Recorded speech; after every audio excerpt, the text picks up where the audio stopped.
গাঁৱত এবাৰ টনি চৰাইয়ে তৰমুজৰ খেতি কৰিছিল। টনিয়ে দিন ৰাতি নিজৰ খেতিবোৰ চোৱা চিতা কৰিছিল। এদিন ৰাতি বহুত জোৰত বৰষুণ আহিল। টনিয়ে ক'লে, এই বৰষুণ যাক বহুত জোৰত আহিছে, মই সোনকালে ঘৰলৈ যাব লাগিব। এনেকৈ কৈ টনি চৰাই নিজৰ ঘৰৰ ফালে যাবলৈ ধৰে আৰু তেতিয়াই টনি চৰাইয়ে কোনোবাই কান্দি থকা শব্দ শুনে। কান্দা শুনি টনি চৰাইয়ে কয়, এয়া কাৰ কান্দা আৱাজ আহিছে? মোৰ খেতিৰ পৰা, মই গৈ চাব লাগিব।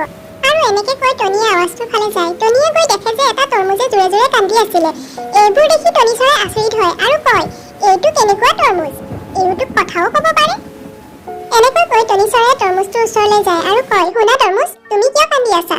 তেতিয়া তৰমুজে কয়, টনি চৰাই, মোৰ বহুত ঠাণ্ডা লাগিছে, তুমি মোক সহায় কৰিব পাৰিবা নেকি?